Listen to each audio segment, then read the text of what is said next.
back in 2019, January, actually December, my wife had family up here. She had 2 sisters, and I had just recently had my kid back in July of that year, and I heard there's a whole bunch of opportunity up here in the oil field and everything like that. So, and things in Texas were really slow. I mean, because I was real green in the industry and things like that.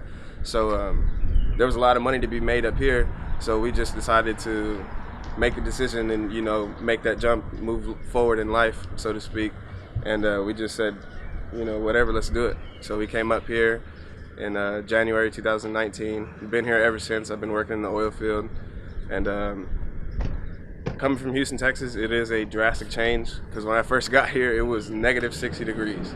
Negative 60. I was driving a drop-top Camaro. Yes, man, it was the worst. But I got rid of that, got into a family car, got used to the cold, things like that. But one thing I will tell everybody, you can never get used to that cold. Like, it gets, I've been told by people who are from Alaska, it gets colder up here than it does in Alaska. It is crazy. I mean, it's nice though, you know, being out here in the open country, I guess, so to speak. Like, there's hills, mountains everywhere. I'm just not used to it because I'm a city guy, but it is nice. It gives you peace of mind, so to speak. So Marques, what's some of the opportunities that you've seen up here when things were going? When things were going, there were more jobs up here than there were people. Like, it was crazy. You could come up here, like when I came up here on a Friday and I started working on Monday. And that was, you know, without going through this place here or anything like that. I just got hired straight onto a company. Like, if you want a job up here when it's up and running, you're gonna get it. So it was booming. I mean, even now when things are slow, like me personally, I picked up my own personal hobbies. Like, I'm teaching myself to cut hair, tattoo, things like that. So, I mean, it's real nice. You can do pretty much whatever you want if you're not working or anything like that. There's a lot of spare time that this state gives you. Excuse me. Now, since you brought that up, what have you seen with the downturn in oil prices and the coronavirus, and what's your opinion on it? My opinion, just from being up here and seeing how the economy just, you know, kind of fell off.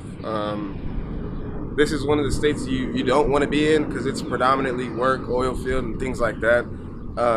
It's not as versatile as some places like, you know, my home, Houston, or, you know, where else, like Louisiana, anything like down south or maybe east or west coast. This state is predominantly oil field industry, oil field workers, and things like that. It's pretty much work, go home, you know what I mean? Like, the closest mall is 2 hours away in mine now. So, I mean, in that aspect, it's not really a good place to work, but if you don't have a family, if you're working, providing for yourself and things like that, this is one of the states to actually thrive in work. If you want to pick up a new trade, you don't necessarily have to go to school or have to go through training or anything like that. I mean, me personally, I take a lot of pride in like being self-taught and having self-knowledge, awareness, you know, things like that, mindfulness. Like, if you speak it into existence, it will come to you in time, you know what I mean? You just need patience and like I said, discipline for it.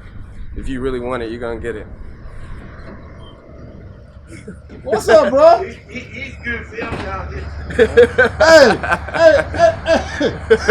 Long time no see. Hey, and I see you done came up in the world, bro. But let me finish doing this. Yeah.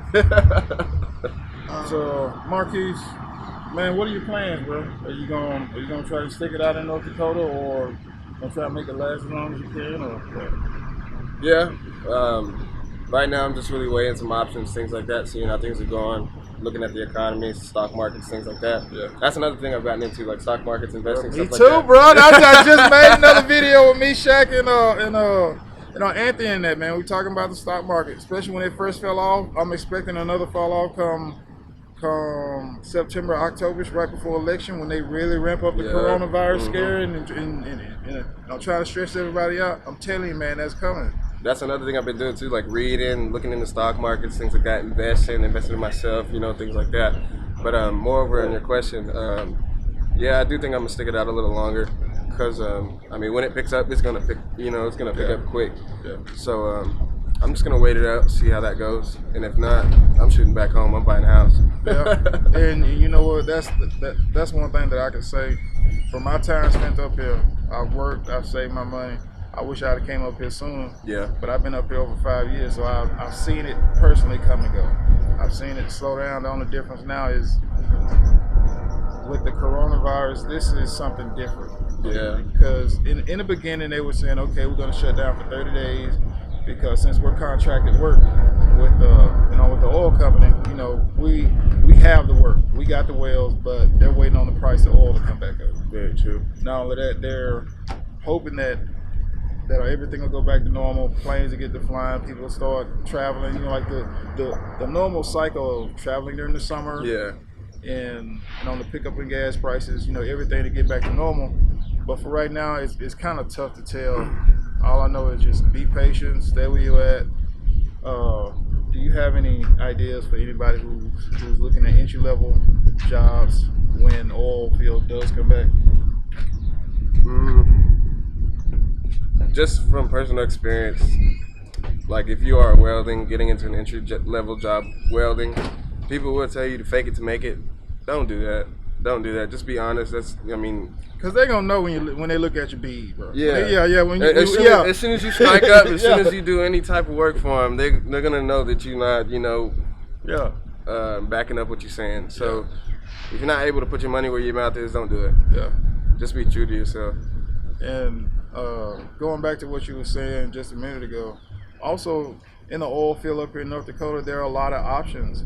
So your company may do transportation, but they may do transportation and they may do roustabout. So they may, it's just like Halliburton. Halliburton has drivers. Halliburton has frac. Halliburton has wireline. Halliburton even has their own drilling that Halliburton does, but it's underneath another company's name until Halliburton officially takes that over. Yeah, I was actually with a company that did that too. We did fabrication work, we did roustabout work. Like I was even doing a bit of carpentry work. Like I was doing a whole bunch of stuff. But most guys, came and went because they came from like Florida or any place down south and stuff like that, and they were like, "Oh, I don't do that. I'm a welder. This and that." Okay. But if you're open to things like that, you make yourself more of an asset, to the company, and not only to the company, to yourself too. When things like this happen, you can go anywhere and kind of, I wouldn't say demand, a salary or anything like that, but you have more of a say. So yeah, you have more leverage when you go to any kind of company when you know more things in different aspects. Now, with that being said, man, you want to give any shout out to any friends and family? I do want to give a shout out to my wife Rebecca, her sister Paola, everyone back home, my brother, my mom, and my son. He probably won't understand me. He's just about 2, but I want to give a shout out to him too. And also in the future, man, my YouTube channel gonna be around, so that, they can always see it. Very true. And that's another reason that made me start doing this. I like telling people's stories and sharing people's stories. And a lot of people don't realize that, where we are now, we may not be here in the future. And it's good to look back sometimes. Very to true. see. Yeah. I really do appreciate this. So this is actually my first time doing anything like this. So this was pretty cool. It's a cool experience for me. And that's another thing I realized.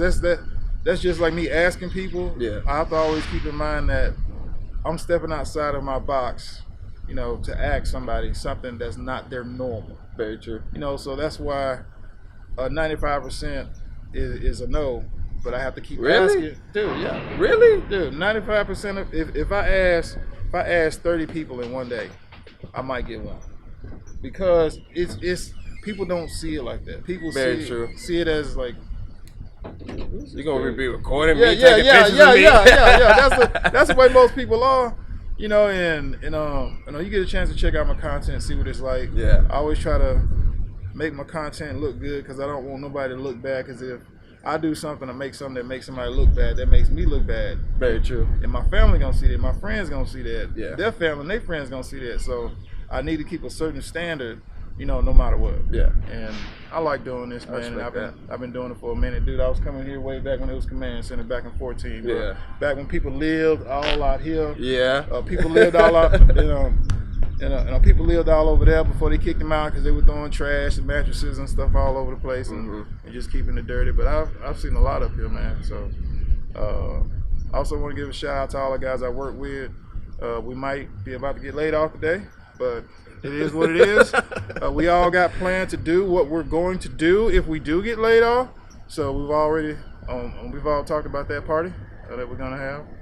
And shout out to everybody I've been a truck driver, so shout out to all the truck drivers in the world. I've been a welder, and I still do weld at work from time to time, so shout out to all the welders in the world. Shout out to all the people that work making $7.25 an hour in Mississippi. So, I remember them days. yeah, bro, like I'm good, bro. Like, hey, like I remember that time, and for me that was like a breaking point to where, okay, is this where I want to be? Because that $7.20, that $7, that $8 an hour that's hard to look at every day. It is. But just stay focused, and just remember that success is like rungs on a ladder. You got to make that first step up first, and then keep going. Don't look back. And also, always gamble on yourself. You cannot lose when you gamble on you. And very true. And I'm proof of it. I gambled on me multiple times, and I've always won. By the grace of God, I'm thankful. And once again, this is JPTV 3000. I'm here with Marques. Appreciate that, bro. Thank you for Appreciate your it, man. time.